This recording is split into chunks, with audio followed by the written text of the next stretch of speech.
ওকে, আসসালামু আলাইকুম রহমতুল্লাহি ওয়া বারাকাতুহু নাহমাদুহু ওয়া নুসাল্লি আলা রাসূলিহিল কারীম আম্মা বা'দ বিসমিল্লাহির রহমানির রহিম আলহামদুলিল্লাহ।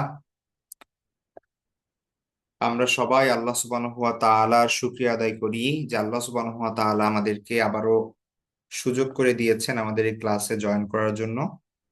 আমরা আমাদের এই উইন্টার ইসলামিক কোর্সের আজকে তৃতীয় সেশনে জয়েন করেছি। হ্যাঁ, আজকে আমাদের 3 নাম্বার ক্লাস। তো প্রথমে প্রথম দিন আমাদের ওরিয়েন্টেশন গিয়েছে, দি সেকেন্ড ক্লাসে আমরা পড়েছি, আজকে সেগুলোর পড়া নিলাম। ঠিক আছে, আজকে আবার আমরা যে জিনিসগুলো পড়বো নেক্সট ক্লাসে কিন্তু আবার আমরা পড়া নিব। ঠিক আছে, যারা যারা পড়া না দাওনি, আমি কিন্তু আজকে প্রথম দিন দেখে তোমাদের কিছু বলছি না, কারণ অনেকের বই এখনো সংগ্রহ করো নাই, এক্সকিউজ আছে। কিন্তু নেক্সট ক্লাস থেকে কিন্তু আর এক্সকিউজ না, আমি মার্ক করে রাখবো এগুলো কে কে তোমরা পড়া দিচ্ছ না।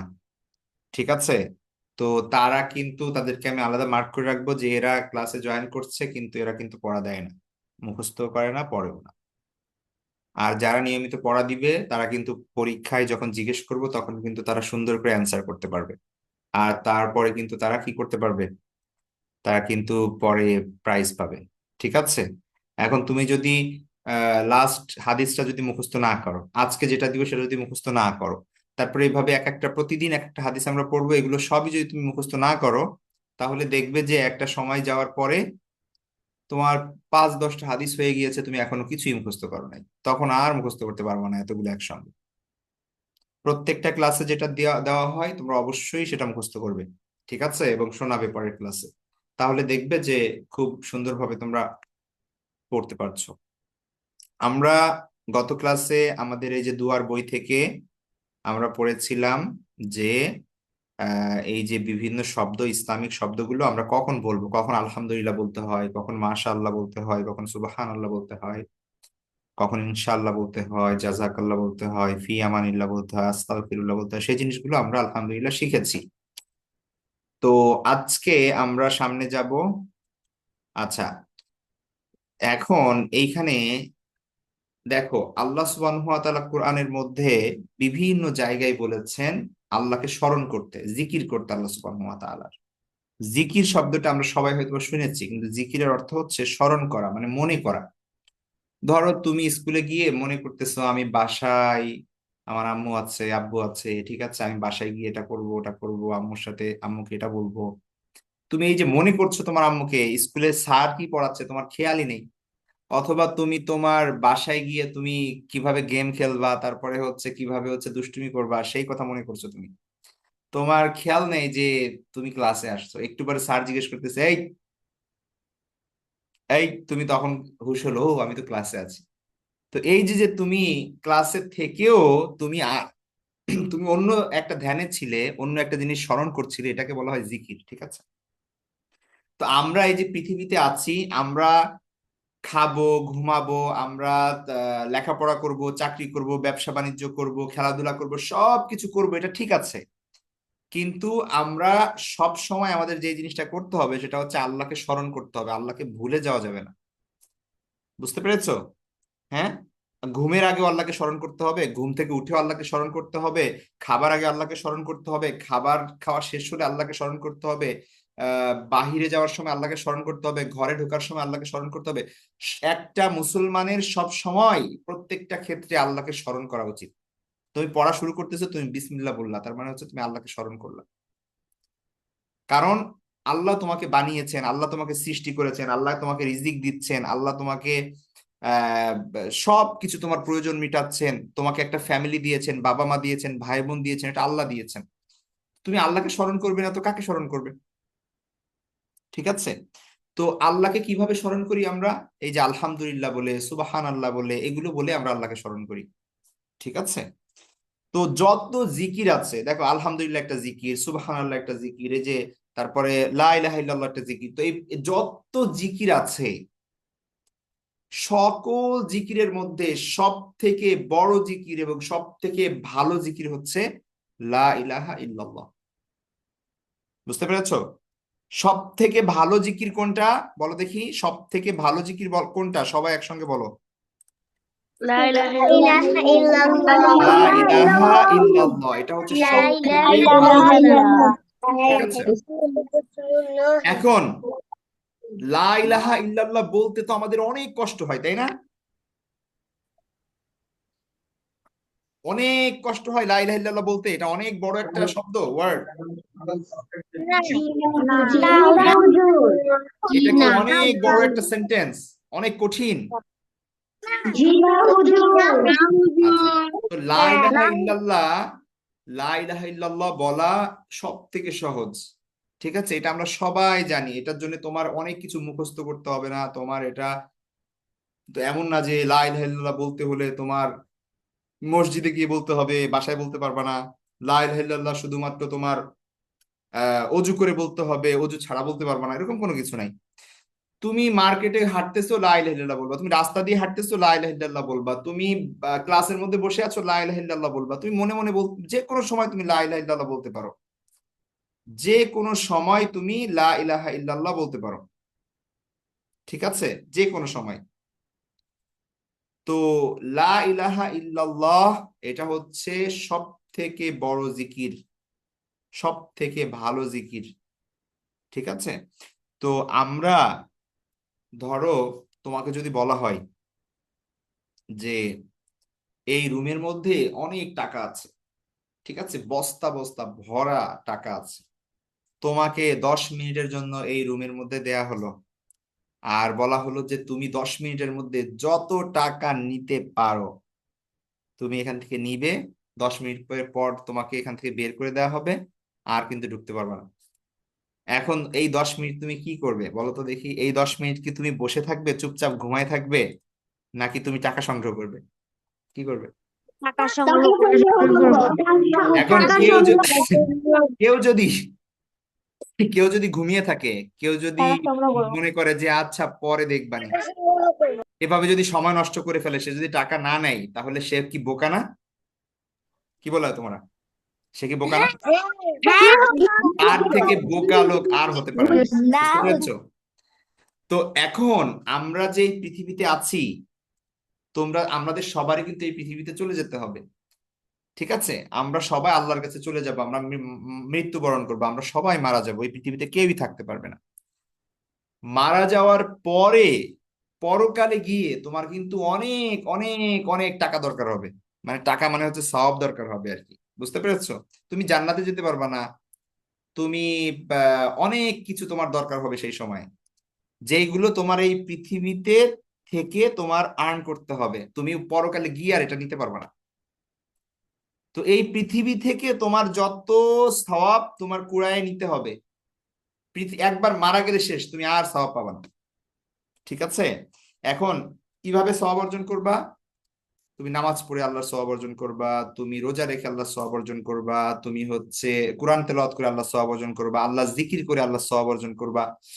এখন দেখো, একটা মানুষ এই পৃথিবীতে আসছে, কয় বছর বাঁচে, কে কখন মারা যাবে কেউ জানে না।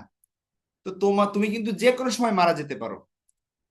তো তুমি কি এই সময়টা গেম খেলে, তারপরে খেলা, তারপরে হচ্ছে টিভি দেখে, তারপরে হচ্ছে খেলাধুলা করে সময় নষ্ট করে দিবা, নাকি তুমি এই সময়গুলো সওয়াব অর্জন করতে করতে ব্যয় করবে? এটা তোমার ডিসিশন। ঠিক আছে। তো আমরা কিন্তু অনেক সওয়াব অর্জন করতে পারি, যেগুলো পরকালে আমাদের অনেক কাজে আসবে। ঠিক আছে। তুমি রাস্তা দিয়ে হাঁটতেছো, তুমি লা ইলাহা ইল্লাল্লাহ বললা, সুবহানাল্লাহ বললা, আল্লাহু আকবার বললা, আলহামদুলিল্লাহ বললা। ঠিক আছে, তুমি চুপচাপ বসে আছো, তুমি মনে মনে আল্লাহ জিকির করলা, তুমি প্রত্যেকটা মুহূর্তে তোমার জন্য ফেরেশতারা অনেক সওয়াব লিখবে, এবং পরকালে যে যে দেখবা আল্লাহ আমার এত সওয়াব, তারপরে এর পরিবর্তে আল্লাহ তোমাকে অনেক বড় জান্নাত দিবেন। বুঝতে পেরেছো? তো এই জন্য আমাদের কি করতে হবে, কোনো সময় নষ্ট করা যাবে না, আমরা প্রত্যেকটা মুহূর্তে আমাদের আল্লাহর জিকির করতে হবে, আল্লাহকে স্মরণ করতে হবে। আর আল্লাহকে স্মরণ করলেই তোমার শুধু সওয়াব আর সওয়াব আর সওয়াব আর সওয়াব।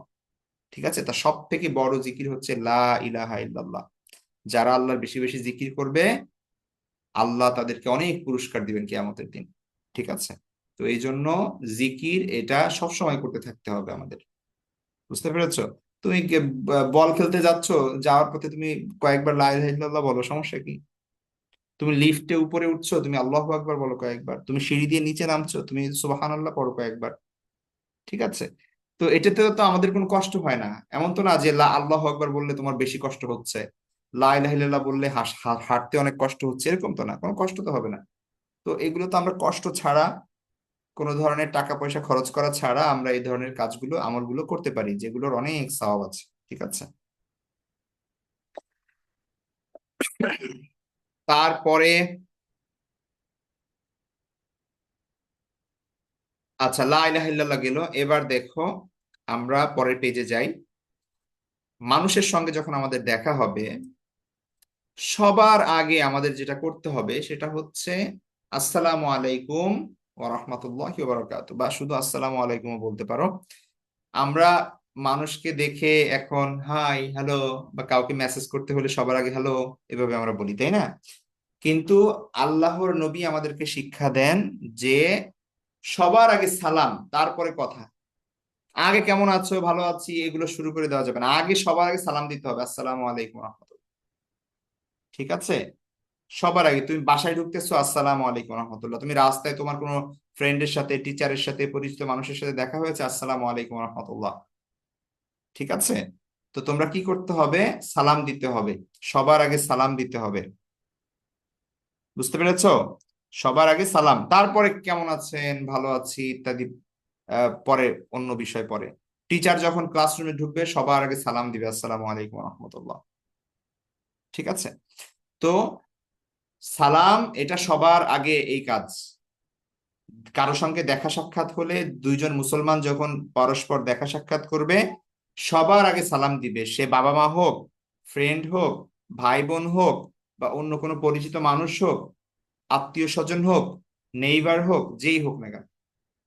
অনেক মানুষ আছে যে টিচারকে দেখলে সালাম দেয় কিন্তু বাবা মাকে দেখলে সালাম দেয় না। যখন তুমি স্কুল থেকে বাসায় ফিরছো, বাসায় ঢুকে বাবা মাকে সালাম দিবে। ঠিক আছে, এই প্র্যাকটিস থাকতে হবে কিন্তু। তুমি যখন বাবা মা, তুমি আরেক রুমে আছো, তোমার আম্মু রুমে ঢুকছো, তুমি সালাম দিয়ে ঢুকবে। তোমার বোনের রুমে ঢুকছো, তুমি সালাম দিয়ে ঢুকবে। তোমার ভাইয়ের রুমে ঢুকছো, তুমি সালাম দিয়ে ঢুকবে। বুঝতে পেরেছো? এটা খুব, আল্লাহ রাসূল সাল্লাল্লাহু আলাইহি ওয়াসাল্লাম বলেছেন আফশুস সালাম, তোমরা একে অপরকে সালাম দাও, অনেক বেশি বেশি সালাম দাও। তুমি সালাম দিবে, আল্লাহ সুবহানাহু ওয়া তাআলা তোমার নামে অনেক সওয়াব লিখবে তোমার জন্য। ঠিক আছে। তো সালাম এটা খুব ইম্পর্টেন্ট একটা বিষয়। তাহলে আমরা দেখলাম সবার থেকে ভালো যে জিকির, সেই জিকিরটা হচ্ছে লা ইলাহা ইল্লাল্লাহ। আর আমরা পরস্পর যখন দেখা করব, একজন আরেকজনের সঙ্গে সাক্ষাৎ করব, সবার আগে আমরা সালাম দিব। ঠিক আছে। আসসালামু আলাইকুম ওয়া রাহমাতুল্লাহি ওয়া বারাকাতুহু। ঠিক আছে, আমরা সবাই জানি সালামের অর্থ কি। দেখো, আসসালামু আলাইকুম মানে তোমার উপর শান্তি বর্ষিত হোক, ওয়া রাহমাতুল্লাহ এবং আল্লাহর রহমত, ওয়া বারাকাতুহু এবং আল্লাহর বরকত। তাহলে আল্লাহর রহমত, বারাকা এবং শান্তি তোমার উপর বর্ষিত হোক, তুমি এই দোয়া করছো। বুঝতে পেরেছো? তো এটা এই জন্য আমাদের সালাম দিতে হবে। আচ্ছা। তো এই দুইটা বিষয় থাকবে, এই দুইটা বিষয় তো আসলে মুখস্থ করার তেমন কিছু নাই, কারণ তোমরা অলরেডি জানো, লা ইলাহা ইল্লাল্লাহ জানো, আর আসসালামু আলাইকুম সবার আগে সালাম দিতে হয় তাও জানো। ঠিক আছে। তো এই জন্য আমরা আজকে আমাদের যে মেইন পড়া সেটা হচ্ছে ঘুমানোর দোয়া। ঠিক আছে। আচ্ছা, ঘুমের দোয়াটা আমরা আজকে পড়বো না, এটা পরে কালকে পড়বো। ঘুমের দোয়া এবং ঘুম থেকে উঠার দোয়া দুইটা একসঙ্গে পড়বো। আজকে আমরা তার বদলে যেটা করব, আমরা দুইটা হাদিস মুখস্থ করবো ইনশাল্লাহ আজকে। ঠিক আছে। তাহলে দুয়ার পড়া আজকে হচ্ছে, আবারও বলছি, সব থেকে ভালো জিকির এবং সবার আগে সালাম, এই দুইটা, যেটা আমরা অলরেডি সবাই জানি। এখানে এমন কেউ নাই যে সালাম দিতে পারে না অথবা লা ইলাহা ইল্লাল্লাহ এটা মুখস্থ নেই। সুতরাং দুয়াটা আমাদের আসলে মুখস্থ করার এখানে কিছুই নেই। তাহলে আমরা আজকে দুইটা হাদিস পড়বো। ঠিক আছে। তো গত ক্লাসে আমরা পড়েছিলাম প্রথম হাদিস, খলিকিন নাসা বিখুলুকিন হাসানিন, মানুষের সাথে সুন্দর ব্যবহার করো। ঠিক আছে, মানুষের সাথে সুন্দর ব্যবহার করো, এটা ছিল আমাদের প্রথম হাদিস। আজকে আমরা যাব দ্বিতীয় হাদিসে। দেখো, 2 নাম্বার হাদিস, ইন্নাল্লাহা কারীমুন ইউহিব্বুল কারম। আল্লাহর রাসূল সাল্লাল্লাহু আলাইহি ওয়াসাল্লাম বলেছেন, ইন্নাল্লাহা কারীমুন ইউহিব্বুল কারমা। ইন্নাল্লাহা কারীমুন ইউহিব্বুল কারমা বা ইউহিব্বুল কারম। ঠিক আছে। ইন্নাল্লাহ কারিমুন মানে আল্লাহ তাআলা দয়ালু, কারিম মানে হচ্ছে দয়ালু, তাহলে ইন্নাল্লাহ কারিমুন আল্লাহ তাআলা দয়ালু, ইউহিব্বুল কারাম তিনি দয়াকে ভালোবাসেন, দয়া তিনি ভালোবাসেন। আল্লাহ সুবহানাহু ওয়া তাআলা অনেক দয়ালু, সুতরাং তোমার মধ্যে যদি দয়া থাকে আল্লাহ তোমাকে ভালোবাসবেন। কিন্তু তুমি যদি নির্দয় হও, তোমার মধ্যে যদি দয়া না থাকে, তাহলে আল্লাহ কিন্তু তোমাকে ভালোবাসবেন না। ঠিক আছে, আল্লাহ নিজে দয়ালু, এই জন্য যে ব্যক্তি দয়ালু আল্লাহ তাকে ভালোবাসে। তুমি যদি আরেকজন মানুষের প্রতি দয়া করো, তুমি যদি একজন মানুষ তোমার কাছে হেল্প চাইতে আসছে, তাকে তুমি হেল্প করেছো, তুমি তার প্রতি দয়া করেছো। একজন মানুষ আহ তার জামা কাপড় নেই, তুমি তাকে জামা কাপড় কিনে দিয়েছো। একজন মানুষের খাবার নেই, তুমি তাকে খাবার কিনে দিয়েছো। একজন মানুষের থাকার জায়গা নেই, তুমি থাকার জায়গা করে দিয়েছো। মানে যে কোনো ওয়েতে তুমি যদি কাউকে কি করো, কারো প্রতি দয়া করো, ঠিক আছে, তাহলে আল্লাহ সুবহানাহু ওয়া তাআলা তোমাকে ভালোবাসবেন, কারণ আল্লাহ সুবহানাহু ওয়া তাআলা নিজে দয়ালু, দয়া তিনি ভালোবাসেন। তাহলে ইন্নাল্লাহা কারীমুন ইউহিব্বুল কারম, নিশ্চয়ই আল্লাহ সুবহানাহু ওয়া তাআলা দয়ালু, দয়া তিনি ভালোবাসেন। ঠিক আছে, এখানে দেখো একটা পিকচার দেখা যাচ্ছে। এই যে দেখো একজন মানুষ, তাকে এই যে হেল্প করছে। ঠিক আছে, এনারা হেল্প করছে। তো তিনি একজন অসহায় মানুষকে দয়া করছেন। ঠিক আছে, তো আল্লাহ তাদেরকে ভালোবাসেন, যারা আল্লাহর বান্দাদেরকে, এমনকি শুধু মানুষ না, ধরো একটা বিড়াল, সে খাবার পাচ্ছে না, তুমি তাকে একটু খেতে দিলে। একটা পাখি, সে মনে করো যে অসুস্থ হয়ে আছে, তুমি তাকে সেবা যত্ন করে তারপরে তাকে সুস্থ করে তুললে। বুঝতে পেরেছো, যে কোনো প্রাণীর প্রতি দয়া করা, যে কোনো মানুষের প্রতি দয়া করা, এই দয়া যখন তুমি করবে আল্লাহ তোমাকে ভালোবাসবেন। ঠিক আছে, তাহলে এটা গেল আমাদের প্রথম হাদিস। ঠিক আছে, সরি, দ্বিতীয় হাদিস। তো আল্লাহ সুবহানাহু ওয়া তাআলা অত্যন্ত দয়ালু, তার দয়ার কোনো সীমা পরিসীমা নেই। আল্লাহর দয়ার কোনো সীমা পরিসীমা নেই, এত বেশি দয়া তার। পৃথিবীর সকল মানুষ, পশু পাখি, প্রাণী সব কিছুই তার দয়ায় বেঁচে আছে। তিনি দয়া করেন বলেই আমরা খাবার খেতে পারছি, নিঃশ্বাস নিতে পারছি, হাঁটাচলা করতে পারছি। তাই হাদিসটিতে আমাদের নবীজি সাল্লাল্লাহু আলাইহি ওয়াসাল্লাম বলেছেন, আল্লাহ দয়ালু, তাই দয়া তিনি ভালোবাসেন। আমরাও মানুষের প্রতি দয়া করব, তাহলে আল্লাহ আমাদের ভালোবাসবেন। ঠিক আছে, আচ্ছা, আমাদের থার্ড হাদিস দেখো, 3 নম্বর হাদিস। আজকে দুইটা হাদিস শিখবো আমরা, যেহেতু দোয়ার ওইখানে আমাদের মুখস্থ করার কিছু নেই। ঠিক আছে, হাদিস নাম্বার 3, লা ইয়াদখুলুল জান্নাতা নাম্মাম, লা ইয়াদখুলুল জান্নাতা নাম্মাম, লা ইয়াদখুলুল জান্নাতা নাম্মাম। লা ইয়াদখুলু মানে প্রবেশ করবে না, আল জান্নাতা জান্নাতে, তাহলে জান্নাতে প্রবেশ করবে না কে? নাম্মাম, নাম্মাম জান্নাতে প্রবেশ করবে না। এখন নাম্মাম মানে কি? নাম্মাম মানে হচ্ছে চগলখোর। এখন চগলখোর কাকে বলে? চগলখোর বলা হয় ওই ব্যক্তিকে যে শুধু মানুষের মধ্যে ঝগড়া বাঁধিয়ে বেড়ায়। এর কথা ওর কাছে বলে, ওর কথা ওর কাছে বলে, দুইজন মানুষের মধ্যে যে ঝগড়া বাঁধায়, একে বলা হয় চগলখোর, নাম্মাম। কিছু মানুষ আছে না, ধরো তোমার কাছে এসে ওর কথা বলবে, ওর কাছে গিয়ে তোমার কথা বলবে, দুজনের মধ্যে গ্যাঞ্জাম লাগাই দিবে, ঝগড়া বাঁধাই দিবে। ঠিক আছে, তো এই জনের এই মানুষকে বলা হয় চগলখোর, যে অন্যরা ঝগড়া লাগলে সে খুশি হয়। ঠিক আছে, সে চায় যে সবার মধ্যে ঝগড়া লাগুক। তো একে বলা হয় নাম্মাম, আরবিতে চগলখোর। তাহলে এই ব্যক্তি জান্নাতে প্রবেশ করবে না, এর জন্য জান্নাত নিষেধ, জান্নাতে ঢুকতে পারবে না, আল্লাহ রাসূল সাল্লাল্লাহু আলাইহি ওয়াসাল্লাম বলেছেন। ঠিক আছে, তো এই জন্য এটা খুবই খারাপ একটা জিনিস, আমরা কখনোই এই চগলখড়ি করব না। ঠিক আছে, আল্লাহ আমাদের হেফাজত করুক। কখনোই আমরা চাইবো না যে দুইজন মানুষের মধ্যে ঝগড়া লাগুক, কখনোই আমরা চাইবো না যে একজন আরেকজনের শত্রু হয়ে যাক। বরং আমরা চেষ্টা করব কারোর মধ্যে শত্রুতা থাকলে সেটা ঠিক করে দেওয়ার। ঠিক আছে, কিন্তু কখনোই আমরা চাইবো না, এমন কিছু বলবো না, এমন কিছু করব না যে দুইজন মানুষের মধ্যে ঝগড়া লেগে যাবে। ঠিক আছে, এই কাজ করা যাবে না। এই কাজ করলে বলা হয়েছে লা ইয়াদখুলুল জান্নাতা নাম্মাম, হাদিসের মধ্যে আল্লাহ রাসূল সাল্লাল্লাহু আলাইহি ওয়াসাল্লাম বলেছেন যে চগলখোর জান্নাতে প্রবেশ করবে না। ঠিক আছে, চগলখোর জান্নাতে প্রবেশ করবে না। তো এই জন্য আমরা এই হাদিসে পড়লাম যে চগলখোর জান্নাতে প্রবেশ করবে না। সুতরাং চগলখোর কে? চগলখোর হচ্ছে ওই ব্যক্তি যে ঝগড়া বাঁধানোর জন্য একজনের কথা অন্যজনের কাছে বলে বেড়ায়। এটা অত্যন্ত জঘন্য কাজ। আল্লাহ সুবহানাহু ওয়া তাআলা এই কাজকে খুবই অপছন্দ করেন। তোমরা কিন্তু ভুলেও একজনের দোষ অন্য কারো কাছে বলবে না। তুমি যদি কারো দোষ গোপন রাখো, তবে আল্লাহ সুবহানাহু ওয়া তাআলা তোমার দোষও মানুষের কাছ থেকে গোপন রাখবেন। ঠিক আছে? তো এই জন্য আমরা এই হাদিসটা খুব ভালো করে মুখস্থ রাখবো। ঠিক আছে, খুব ভালো করে মুখস্থ রাখবো। লা ইয়াদখুলুল জান্নাতা নাম্মাম, লা ইয়াদখুলুল জান্নাতা নাম্মাম। আর দ্বিতীয় হাদিসটা হচ্ছে ইন্নাল্লাহা কারীমুন ইউহিব্বুল কারম, ইন্নাল্লাহা কারীমুন ইউহিব্বুল কারম। নিশ্চয়ই আল্লাহ দয়ালু, দয়া তিনি ভালোবাসেন। নিশ্চয়ই আল্লাহ দয়ালু, দয়া তিনি ভালোবাসেন। তাহলে এই দুইটা হাদিস মুখস্থ করব আমরা, আরবি বাংলা দুটি মুখস্থ করব। ঠিক আছে? আর আগের যে হাদিসটা 1 নাম্বার হাদিস, এটাও তোমরা প্র্যাকটিস করবে, একটু রিভিশন দিবে যাতে করে ওটা ভুলে না যাও। ঠিক আছে? তিনটা একসঙ্গে পড়ার চেষ্টা করবে। বুঝতে পেরেছো? তাহলে হাদিস নাম্বার 1, রাসূল সাল্লাল্লাহু আলাইহি ওয়াসাল্লাম বলেছেন খালিকিন নাসা বিখুলুকিন হাসান, যে মানুষের সাথে সুন্দর আচরণ করো। হাদিস নাম্বার 2, ইন্নাল্লাহা কারীমুন ইউহিব্বুল কারম, আল্লাহ তাআলা দয়ালু, দয়া তিনি ভালোবাসেন। নাম্বার 3, লা ইয়াদখুলুল জান্নাতা নাম্মাম, চগলখোর জান্নাতে প্রবেশ করবে না। ঠিক আছে? মনে থাকবে তো?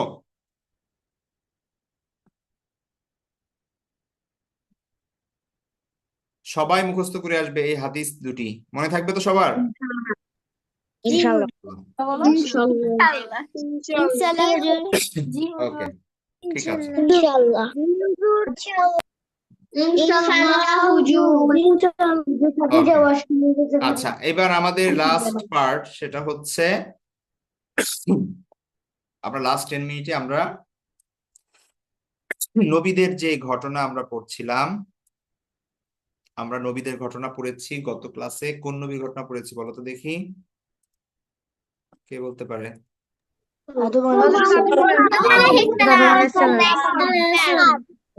তো আদম আলাইহিস সালাম তো আল্লাহর নবী, সর্বপ্রথম মানুষ। তিনি এই পৃথিবীতে আসলেন। আসার পরে কি হলো? আসার পরে তার পরবর্তীতে সন্তান সন্ততি হলো, ছেলে মেয়ে হলো। তারপরে তারাও কি করলো? তাদেরকে আল্লাহ, আদম আলাইহিস সালাম তাদেরকে ওই আল্লাহর কথা শেখালেন, তাদেরকে বোঝালেন যে তোমরা এই পৃথিবীতে এসেছো, আল্লাহ তোমাদেরকে পাঠিয়েছে, তোমাদের আল্লাহর ইবাদত করতে হবে, আল্লাহর কথা শুনতে হবে। তোমরা যদি আল্লাহর কথা না শুনো, শয়তানের কথা শুনো, তাহলে কিন্তু তোমাদের জন্য শাস্তি আছে। আর তোমরা যদি আল্লাহর কথা শোনো, তাহলে তোমাদের জন্য জান্নাত আছে। তো এভাবে আদম আলাহ ইসলাম এই পৃথিবী ছেড়ে চলে গেলেন। আদম আলাহ ইসলামের পরে তার সন্তানরা এই পৃথিবীতে বসবাস করতে লাগলো। তারপরে তাদের সন্তানরা, তারপরে তাদের সন্তানরা, তারপরে তাদের সন্তানরা, এভাবে অনেক দিন চলে গেল। এখন অনেক দিন যেতে যেতে যেতে যেতে মানুষ আস্তে আস্তে আল্লাহকে ভুলে গেল। বুঝতে পেরেছো? মানুষরা কি করলো? আল্লাহকে ভুলে গেল। আল্লাহর পরিবর্তে মানুষরা মূর্তি পূজা শুরু করলো।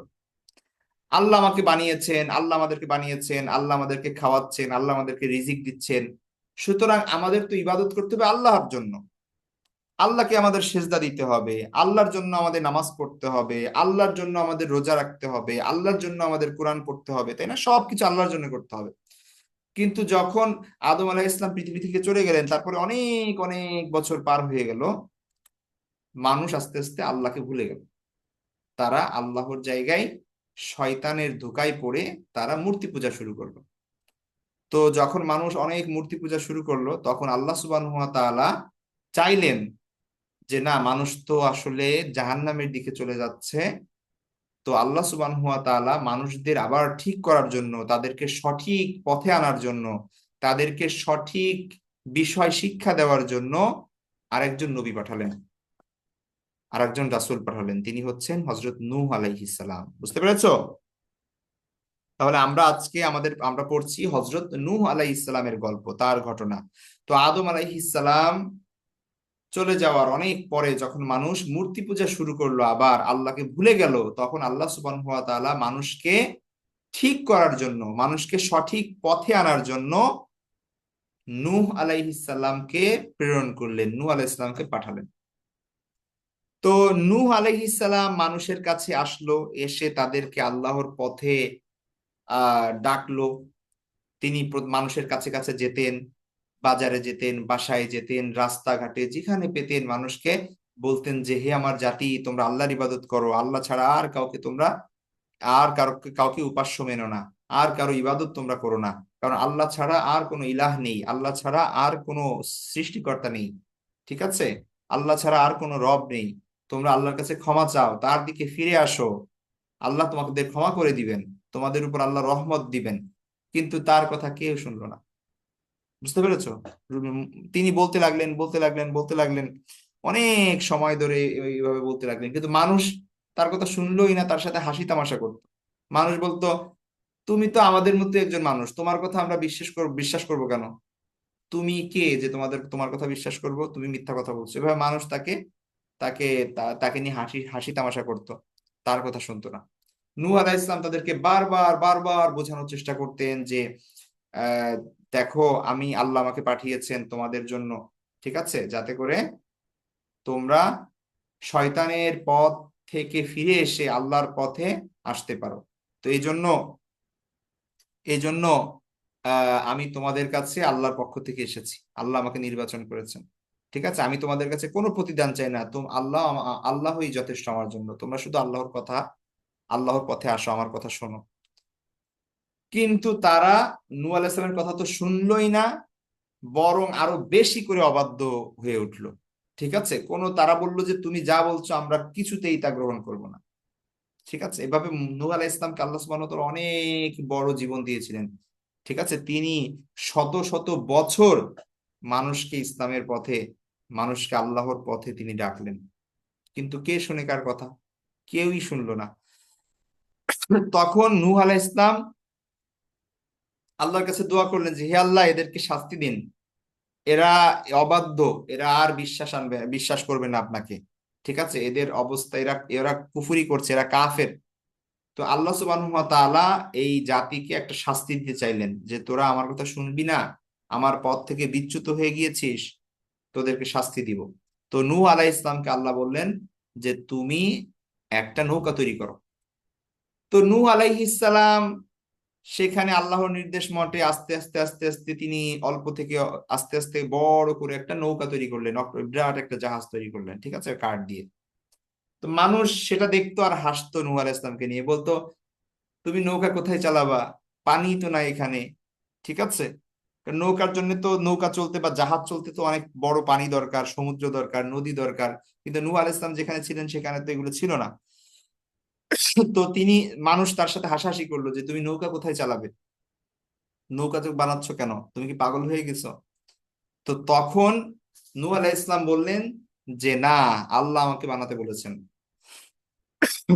তো তারপরে নূহ আলাইহিস সালাম অনেকদিন পরে যখন নৌকা বানানো শেষ করলেন, তারপর আল্লাহ সুবহানাহু ওয়া তাআলা নূহ আলাইহিস সালামকে বললেন যে তোমার সঙ্গে তোমার অনুসারী যারা তোমাকে মানে, যারা সত্যিকার অর্থে তোমার ফলোয়ার, মানে ইসলামের যারা মুসলিম, আল্লাহকে মানে, আল্লাহর ইবাদত করে, এই মানুষদেরকে নিয়ে তুমি নৌকায় উঠে যাও।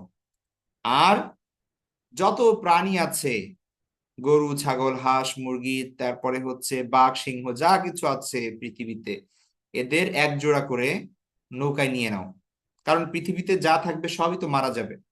তারপরে তুমি এখন যদি ওই সময় যদি কোনো প্রাণী যদি নৌকায় না নেওয়া হয়, তাহলে পরবর্তীতে আর কোনো প্রাণী থাকবে না পৃথিবীতে। তো তিনি সব কিছু নিলেন। ঠিক আছে, আল্লাহর কথা মতো নূহ আলাইহিস ইসলাম তার সাথীদেরকে নিয়ে এবং প্রত্যেক প্রাণীর এক এক জোড়া নিয়ে তিনি নৌকায় উঠে গেলেন। এরপর আল্লাহ সুবহানাহু ওয়া তাআলার আদেশে আকাশ থেকে বৃষ্টি শুরু হলো, আর মাটির নিচ থেকে পানি আসা শুরু হলো। দিনের পর দিন, রাতের পর রাত, এভাবে পানি আসতে লাগলো, আসতে লাগলো, আসতে লাগলো। মানুষ প্রথমে ভাবলো বোধহয় একটু বৃষ্টি হয়ে থেমে যাবে, দেখে আর বৃষ্টি থামছে না। তারপরে পানি হাঁটু সমান হয়ে গেল, মানুষ ভাবলো যে এই বুঝি বৃষ্টি থামবে। তারপরে তাদের কোমর সমান হলো, মানুষ ভাবলো যে এই বুঝি বৃষ্টি থামবে। তারপরে তাদের বুক সমান হলো, তারপরে মানুষ আস্তে আস্তে পাহাড়ের উপর উঠতে লাগলো, গাছের উপর উঠতে লাগলো, আর পানি আস্তে আস্তে বাড়তেই লাগলো, বাড়তেই লাগলো, বাড়তেই লাগলো। আর তারপরে সেই সব পৃথিবীতে যা কিছু ছিল, গাছপালা, পাহাড়, পর্বত, সব কিছু ডুবিয়ে নিয়ে গেল সেই পানি। বিশাল একটা বন্যা হলো। ঠিক আছে। তো পৃথিবীতে সেই সময় যারা ছিল সব মানুষ মারা গেল, সব পশু পাখি মারা গেল। শুধুমাত্র নূহ আলাইহিস সালামের যে নৌকার মধ্যে যারা ছিল তারা বেঁচে থাকে। ঠিক আছে। তো নূহ আলাইহিস সালাম যখন নৌকায় উঠছেন সেই সময় তার একজন ছেলে ছিল, সেও কাফের ছিল, সে আল্লাহকে মানতো না। তো নূহ আলাইহিস সালাম তাকে বললেন যে, হে আমার ছেলে, তুমি আমাদের সাথে নৌকায় আসো, আজকে কিন্তু তুমি বাঁচতে পারবে না। তখন সে বলল, তার তো আল্লাহর প্রতি বিশ্বাস ছিল না, সে বলল যে আমি পাহাড়ে উঠে যাব, এই পানি আমাকে কিছুই করতে পারবে না। কিন্তু একটা বিশাল ঢেউ এসে নূহ আলাইহিস সালামের ছেলেকে ভাসিয়ে নিয়ে গেল। ঠিক আছে। তো তারপরে নূহ আলাইহিস সালাম মন খারাপ করলেন, কারণ তার ছেলে মারা গিয়েছে। তখন আল্লাহ সুবহানাহু ওয়া তাআলা তাকে মনে করিয়ে দিলেন যে দেখো, যে অবিশ্বাস করে, যে কাফের, সে তোমার সন্তান হয়েছে তো কি হয়েছে, সে তোমার পরিবারভুক্ত নয়, বরং যারা ইসলামের পথে এসেছে, যারা আল্লাহকে বিশ্বাস করে, তারাই তোমার কাছের মানুষ। তো তারপরে যেটা হলো, অনেক দিন পর বন্যার পানি কমে গেল। আস্তে আস্তে আস্তে আস্তে বন্যার পানি কমতে লাগলো, আর নূহ আলাইহিস ইসলামের নৌকা আস্তে আস্তে নিচে নামতে লাগলো। তারপরে একটা পাহাড়ের উপর এসে, সেই যে পাহাড়কে বলা হয় জুদি পাহাড়, জুদি নামে একটা পাহাড় আছে, সেই পাহাড়ের কাছে এসে সেই নৌকাটি থেমে গেল। ঠিক আছে। এবং তারপরে পানি আস্তে আস্তে আস্তে আস্তে সরে গেল। তখন আল্লাহ সুবহানাহু ওয়া তাআলা নূহ আলাইহিস ইসলামকে নির্দেশ দিলেন তারা যেন নৌকা থেকে নেমে যায় এবং এই পৃথিবীতে নতুন করে জীবন শুরু করে। তো এই যে মানুষ যারা নূহ আলাইহিস ইসলামের নৌকার মধ্যে ছিল, তাদের থেকে পরবর্তীতে আবার আস্তে আস্তে আস্তে আস্তে তাদের সন্তানদের থেকে, এভাবে আস্তে আস্তে পৃথিবীতে মানুষ ছড়িয়ে পড়ে। এবং ওইখানে যে জীবজন্তু ছিল, পশু পাখি ছিল, তাদেরকেও তারাও এই পৃথিবীতে নেমে আসে এবং তাদের থেকে, সেগুলো থেকে পরবর্তীতে এই জীবজন্তু, তারপরে যা কিছু আমরা দেখছি পৃথিবীতে, সবকিছু ছড়িয়ে পড়ে। ঠিক আছে। তো এই হচ্ছে নূহ আলাইহিস সালামের ঘটনা। এখান থেকে আমরা শিক্ষা নিতে পারি যে আল্লাহ সুবহানাহু ওয়া তাআলা, তিনি আমাদের হেদায়েতের জন্য, আমাদেরকে সঠিক পথে আনার জন্য তিনি যুগে যুগে নবী প্রেরণ করেছেন, তিনি আসমানি কিতাব প্রেরণ করেছেন, তাই না? তো এই জন্য আমাদের আলহামদুলিল্লাহ বলা উচিত যে আমরা আল্লাহর নবীর শিক্ষা পাচ্ছি, আল্লাহর কোরআনের শিক্ষা পাচ্ছি। ঠিক আছে। এগুলো আল্লাহ, আমরা যেন সঠিক পথে থাকতে পারি, জান্নাতে যেতে পারি, এই জন্য আল্লাহ সুবহানাহু ওয়া তাআলা পাঠিয়েছেন এগুলো। আর একটা বিষয় আমরা এখানে শিখতে পারি যে নূহ আলাইহিস সালাম কত কষ্ট করেছেন ইসলামের জন্য, আল্লাহর পথে মানুষকে দাওয়াত দেওয়ার জন্য। মানুষ তার সঙ্গে হাসি তামাশা করেছে, তাকে কষ্ট দিয়েছে, তার সঙ্গে ঠাট্টা বিদ্রুপ করেছে, তারপরেও তিনি বছরের পর বছর, শত শত বছর মানুষকে আল্লাহর পথে ধৈর্যের সাথে মানুষকে আল্লাহর দিকে ডেকেছেন। ঠিক আছে। আর আমাদের আরেকটা বিষয় মনে রাখতে হবে যে অবাধ্যতা শাস্তির কারণ। যে তুমি যদি আল্লাহর অবাধ্য হও, তাহলে তোমার উপর আল্লাহর শাস্তি আসতে পারে। ঠিক আছে। যেমনি ভাবে নূহ আলাইহিস ইসলামের ওই সময়ের মানুষের উপর এই বন্যা এসেছিল। ঠিক আছে। তো এই জন্য আমরা এই বিষয়গুলো আমরা শিক্ষা নিতে পারি নূহ আলাইহিস ইসলামের ঘটনা থেকে। আল্লাহ সুবহানাহু ওয়া তাআলা আমাদেরকে সেই বিষয়গুলো শেখার তৌফিক দান করুন। তো এটা চমৎকার একটা ঘটনা। আমরা ইনশাআল্লাহ ভাবে এক একটা ঘটনা আমরা শিখবো এবং জানবো, গল্প করব। নূহ আলাইহিস ইসলাম নিয়ে আমরা পড়লাম আজকে। নেক্সট ক্লাসে আর একজন ইনশাআল্লাহ নবীর ঘটনা আমরা জানবো। তো আমাদের সময় শেষ হয়ে আসছে। তোমাদের আবারও বলছি যে আমাদের আজকের পড়া তাহলে কি, প্রথমত হুজুর। হচ্ছে দোয়া বুক থেকে সব থেকে ভালো জিকির এবং সবার আগে সালাম, এই দুটি। এখানে তো আসলে আমরা সবাই জানি এই দুটি অলরেডি। আর হাদিস, হাদিস নাম্বার 2 এবং হাদিস নাম্বার 3 মুখস্থ করে আসতে হবে। ঠিক আছে। হাদিস নাম্বার 2 এবং হাদিস নাম্বার 3 মুখস্থ করে আসতে হবে। হুজুর। আর হচ্ছে এই নূহ আলাইহিস সালামের ঘটনাটি, এটা ভালো করে পড়বে তোমরা। এই হচ্ছে বিষয়। হ্যাঁ বলো দেখি, কারো কোনো কোশ্চেন থাকলে। হুজুর। হ্যাঁ বলো। প্রফেট স্টোরিতে আমি দেখছি যে এখানে নূহ আলাইহিস সালাম ছেলে এবং মা মা মা মারা গেছে। তাই? আচ্ছা। হ্যাঁ, কাফে, আচ্ছা। শুধু ছেলে না। হুম। আর আর মিম। কি করেছো? উস্তাদ, হ্যাঁ বলো। উস্তাদ, আমি তো গ্রুপে নবীদের গল্প পিডিএফটা দেখিনি। ওটা আজকে দিয়েছি। আর হুজুর আমার কাছে ছোটদের ইমান সিরিজ গুলো আছে, এগুলো নবীদের গল্প আছে। ওকে, মাশাআল্লাহ, যাদের কাছে বই আছে তারা পড়বে ওইভাবে। এক এক বইতে এক এক রকম আছে, বিভিন্ন নূহ ধরনের বই আলাইহিস আছে। সালামের গল্প আছে। হ্যাঁ, হ্যাঁ, স্যার, হ্যাঁ, বলো। ক্লাসের স্টোরিতে এই গল্পটা দেখেছিলাম। তাই? ও, হ্যাঁ, আমরা দেখবা আরো অনেক সুন্দর সুন্দর গল্প করবো ইনশাআল্লাহ। ঠিক আছে, তো আজকে আমাদের এই পর্যন্তই থাকবে। তোমরা সবাই ভালো থেকো, মনে করে মুখস্থ হুজুর করো দোয়া এবং হাদিস গুলো। আর হচ্ছে বই যারা এখনো সংগ্রহ করনি অবশ্যই বই সংগ্রহ করে নিবে নেক্সট ক্লাসের আগে। আমাদের নেক্সট ক্লাস হচ্ছে রবিবারে, সানডেতে ইনশাআল্লাহ। ঠিক আছে, সে পর্যন্ত সবাই ভালো থেকো, দোয়া করো। আসসালামু আলাইকুম রহমতুল্লাহ। হুজুর আসসালামু আলাইকুম হুজুর। ওয়ালাইকুম আসসালাম।